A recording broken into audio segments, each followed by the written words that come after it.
It's the VancouverEntrepreneur.ca podcast.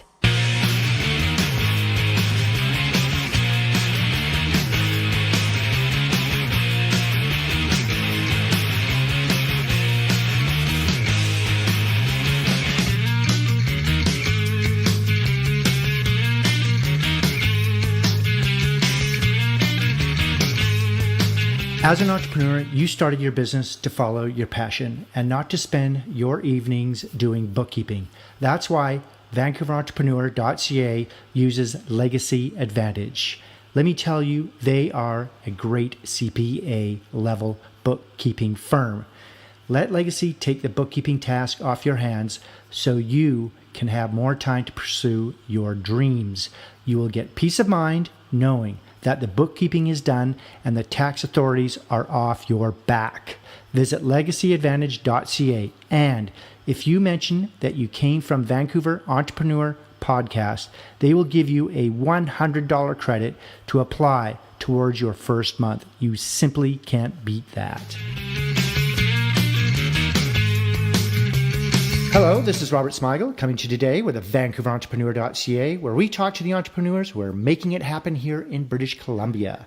Megan Williams is the award-winning author of Our Interrupted Fairy Tale. She is also the co-author of a children's book with her award-winning 10-year-old stepdaughter, Madison. After 3 years of helping writers publish their books off the side of her corporate communications career, Megan launched the self-publishing agency in 2017.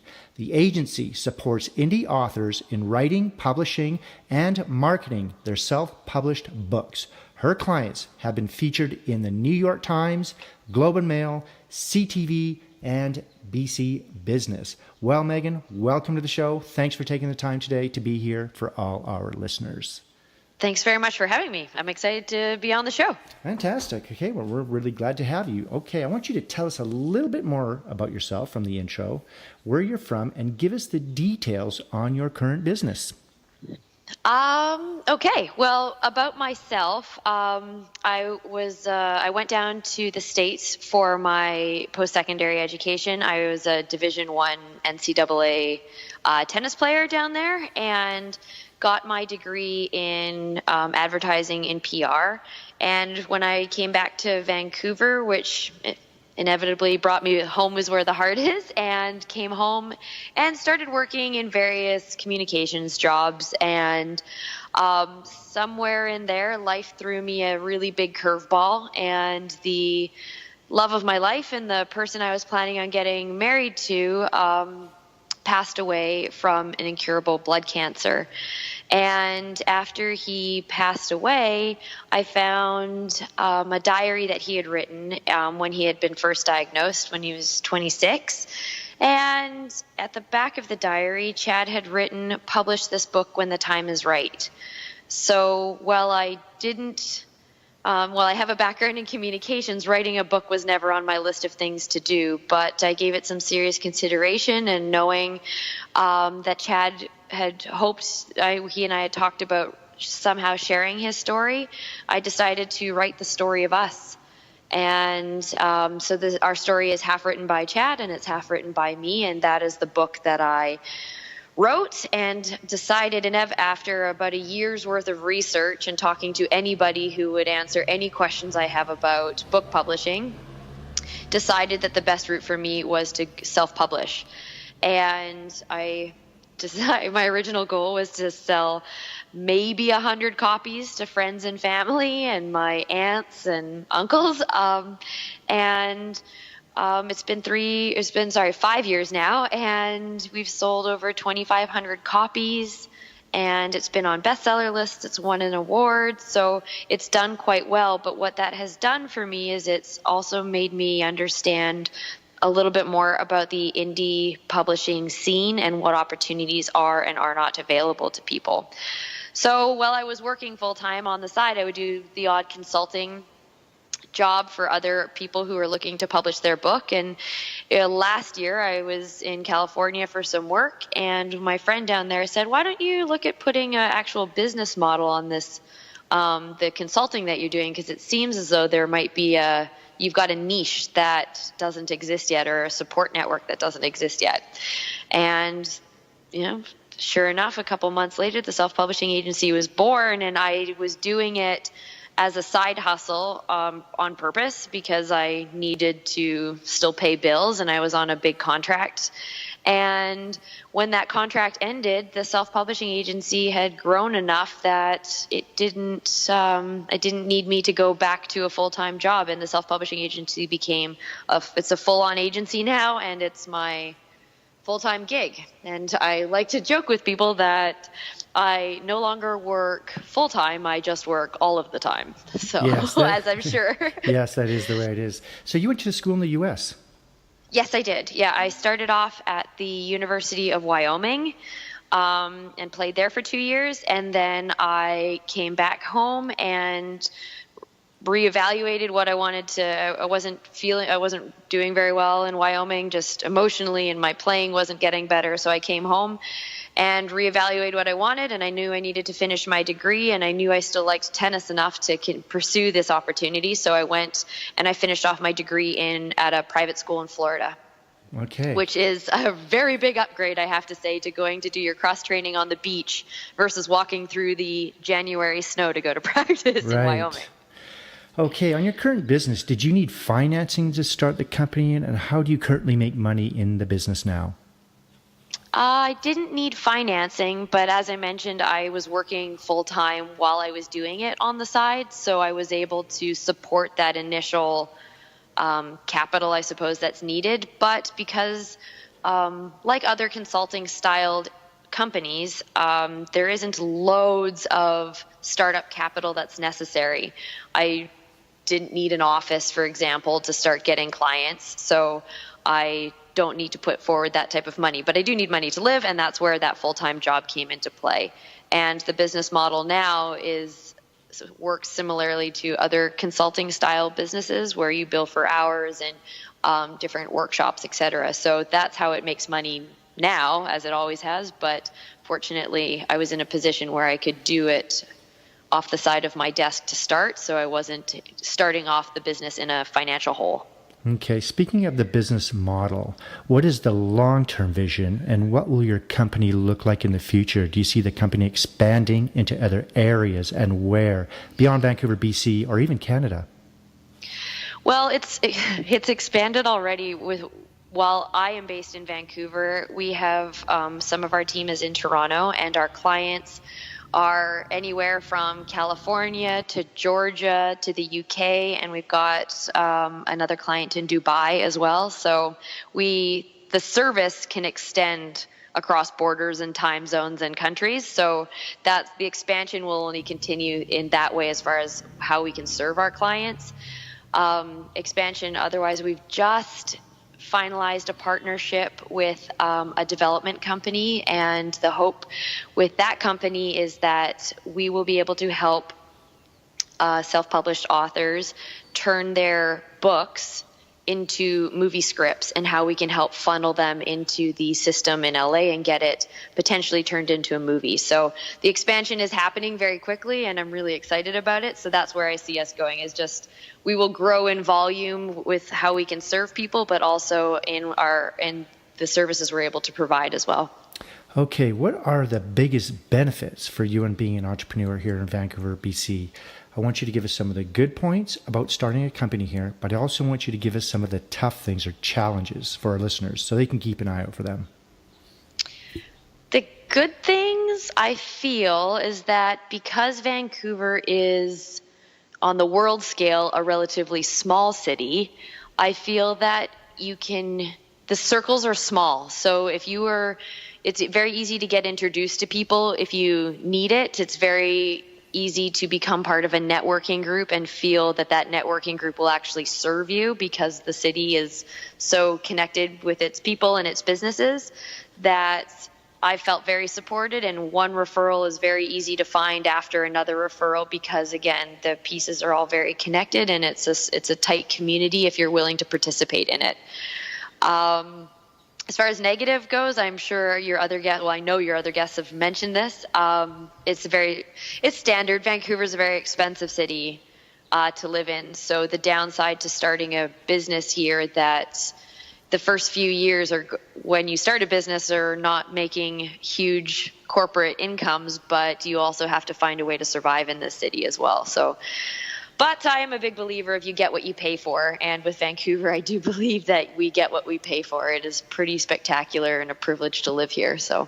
Yeah, it truly is. And speaking of Vancouver and the beauty of Vancouver, we do some of our best work outside the office. Is there a place in the Lower Mainland close to where you live or work where you like to go recharge or get inspired to just think about your business? And does it change with the season considering all the rain we get here? All the rain. I am a pretty competitive runner, so I do a lot of recharging on the seawalls of Vancouver, especially along the North Shore.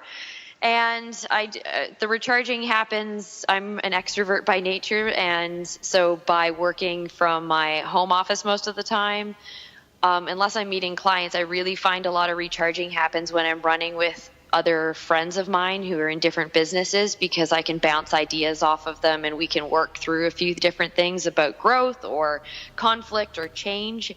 And as a result, I am able to take that back and enjoy both the benefits of having exercise, but also the benefits of having colleagues without actually having an office where I can walk down the hall to deal with somebody. So.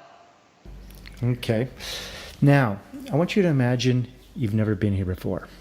If you were to start all over again and you just moved here to Vancouver, BC, but this time you don't know anyone, knowing what you know now, what would you do and how would you go about starting all over again as an entrepreneur?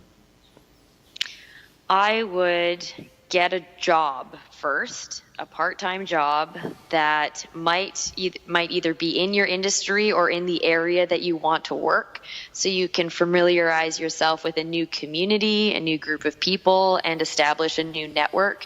And also, of course, on a finance side, be able to fund your life. And because I'm a big believer that you can't do your best work when all you're thinking about is money and how you're going to get paid your next paycheck. So if you can alleviate some of that pressure for yourself, I think in any environment an entrepreneur were to move in and try to start a new business, that might be helpful, even if it's just for the first few months.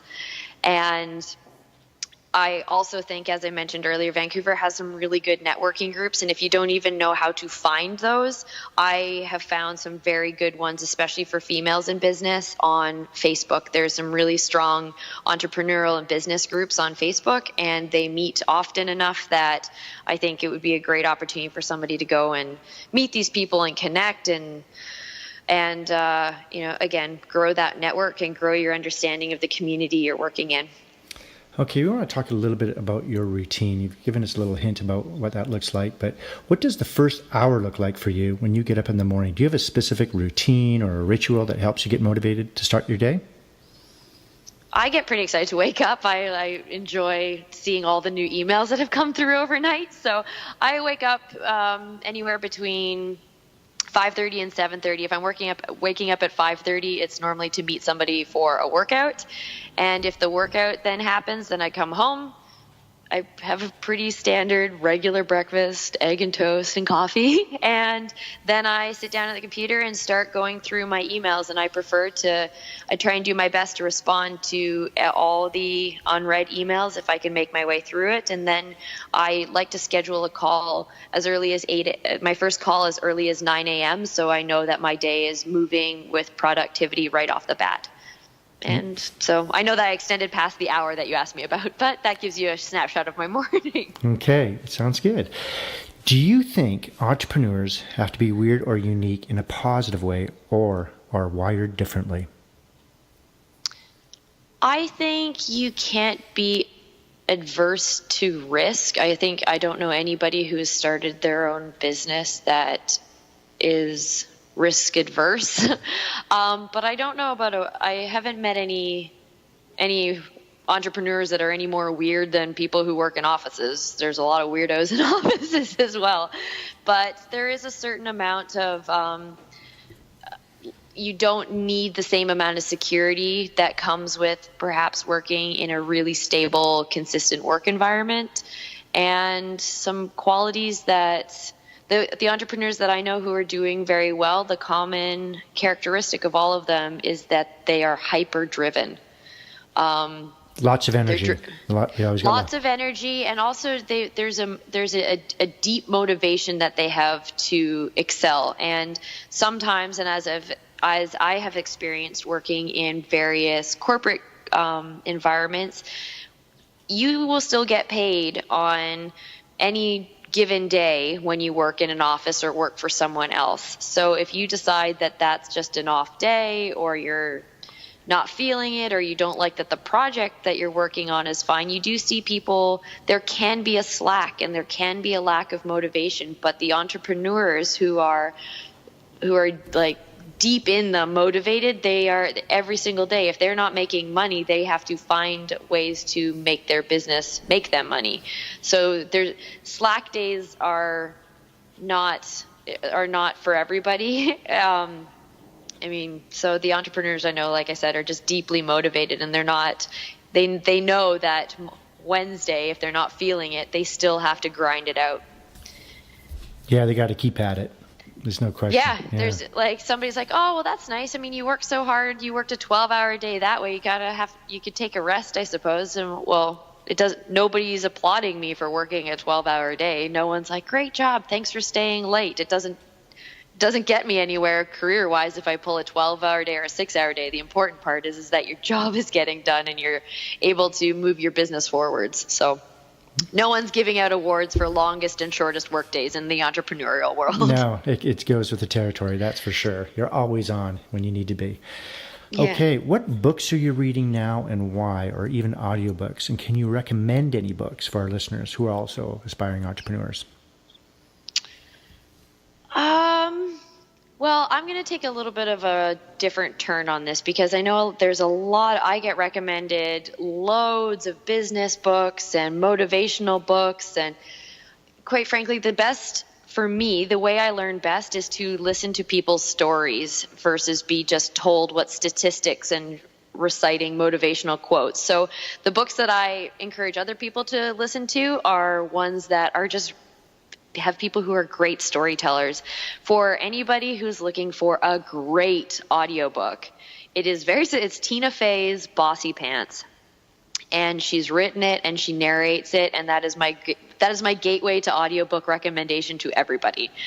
I listen to a lot of different celebrity styled books, because obviously we're moving into that side of our business now. So I've been reading quite a few scripts that are being turned into movies. For shorter listening, a great podcast to listen to is Desert Island Discs through the BBC. And they interview everybody from physicists to athletes to actors and musicians. And it's all centered around if they were to be stranded on a desert island, what would be the 8 songs that they were to take with them? And what I find is those stories allow us to we're able to filter what's really interesting about their lives, the challenges that they've encountered, but all with a different lens than just somebody asking questions about what motivates them, for example. So Desert Island Discs is a sure thing for me. Okay. What online or offline tools do you like to use on a daily basis? Do you use Google Docs, Skype, anything like that? LinkedIn? I operate very heavily on Google and social media. We're very active on that because that's where our clients are. So we are very active on Facebook and Instagram and YouTube. And as far as productivity goes, I have found a great CRM, because what happened as our client list has grown and we've got multiple projects with these clients going on, we needed a way to track this. And so I did a little bit of research, and there's a program that's a plug-in to Google, and it's called ProsperWorks.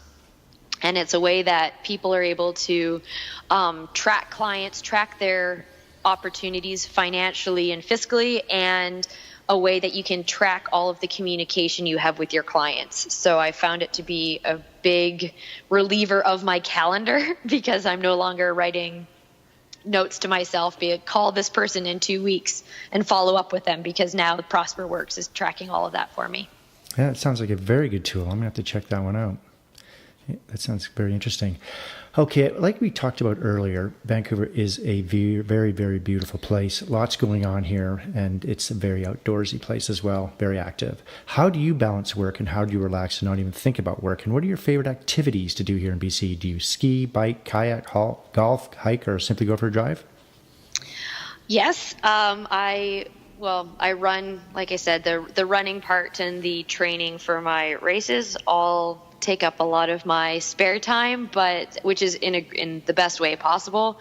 My stepdaughter, my husband, and I really enjoy skiing, so we try and get up to Whistler as often as possible. And any entrepreneur who's suggesting that the work-life balance piece is difficult and they're too busy to ever have any balance I always squirm a little bit when I hear those types of phrases, because that really is one of the best benefits to living in a city like Vancouver and having the flexibility of running your own business, because I don't do it very often, but once in a while I have this hope that I'm going to get up to Whistler on a Wednesday instead of a Saturday. Yes, where the lines aren't long and the mountains are all yours. Exactly. Yeah. Well, that's the thing about being an entrepreneur. Everyone thinks you're working all the time, but there are those times when, when everyone else is at work in their 9 to 5, when you can actually just scoot out and do whatever you need to, right? And enjoy those skiing trips or going out and doing those activities, right? So. Yeah, and I'd be lying if I said that when I went to get our mail and have a meeting that I didn't take a little bit longer at the mall or at the grocery store than if I needed to be back within a certain time frame. So there is it does feel like there can be buffer time, which is great. And then there's other days where you can't believe that you're still at your computer with your jacket on at 10 p.m. So. Right. If you weren't doing what you do now, what would you like to do for a profession? I would go back into healthcare communications. I had one of the best parts of my career prior to moving in the direction that I have was when I worked for BC Transplant and we ran organ donation campaigns. A lot of it had to do with the team that I was working with at the time, but I have nothing but fond memories from that time. So I would go back and live that period of my career over again for as long as possible. No desire to be a tennis star? Oh, no. And I don't think my friends who will be listening to this would ever allow me to say anything like that. I was not that good. Okay. So, what kind of a job would you not like to do? Couldn't do it? I don't think I could. It's been great because Madison and I, with our children's book, we've gone into different school environments and done workshops with them and read our book and talked them through how they too can write and publish a book. And the jobs that are the most remarkable to me and the ones that I feel every time I see them working I would never have the patience for are teachers, elementary school teachers and special needs assistants. The patience and the kindness that gets extended from those professionals is not something that I don't think is in my wheelhouse of things that I would be able to do for very long. Okay. In business, what is your favorite word, quote, or sentence that you like to use?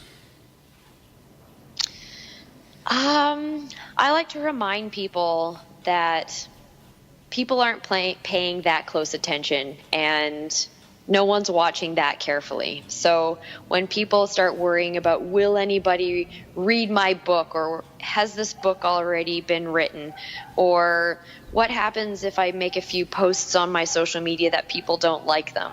I like to remind people is that people aren't paying that close attention, and that's never meant to sound insulting. What it's meant to do is to sort of let the air out of that tense balloon already and just be reminded that you will have an audience, but it's okay if you screw up a little bit. It's okay if it doesn't work in your favor. No one's looking for your flaws that carefully except for yourself.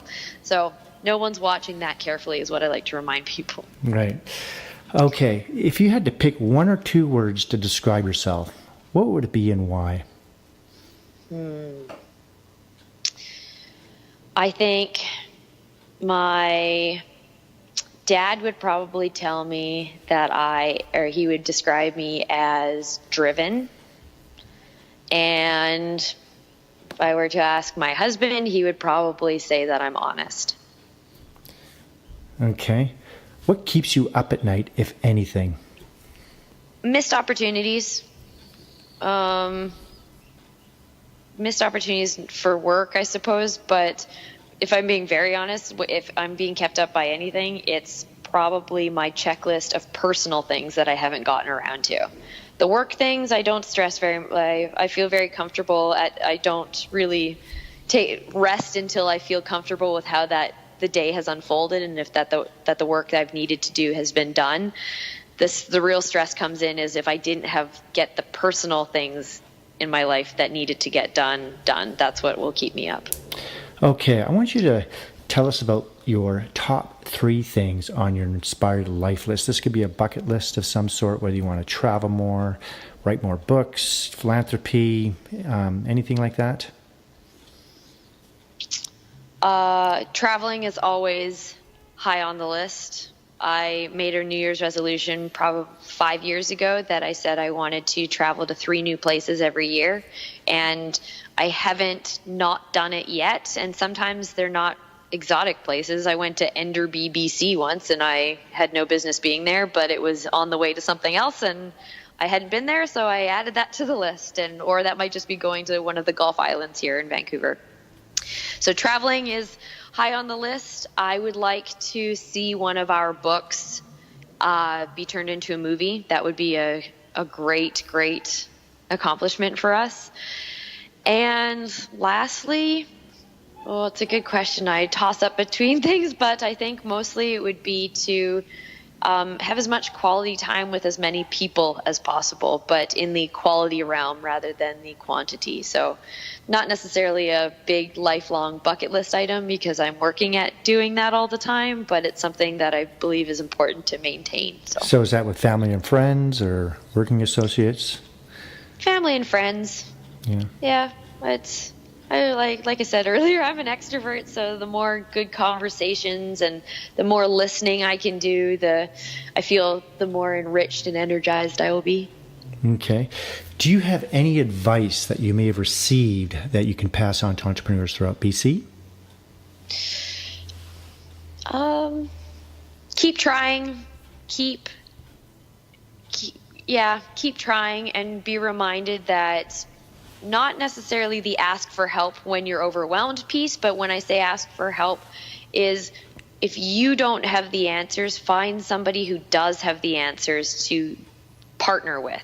So for example, I am not a book editor. I am not an editor by any stretch of the definition, but I have great partners who are. And as a result, the business is able to flourish because we play to everyone's strengths. They don't enjoy the business. They don't enjoy the marketing components of it, but they are able to make our clients' books way better than something I would ever be able to do had I decided to take a crack at it by myself. So as you're building your business, make sure you're partnering with people and asking for help or pulling favors or asks of people when they know more than you, because there is always going to be somebody who knows more than you in certain areas. So go after those people and get their support. Okay, Megan, are you ready to have some fun? Yeah, let's do it. Okay. Well, as we were talking earlier, entrepreneurs are pretty busy people and we're always connected, but we're going to take you away from all that.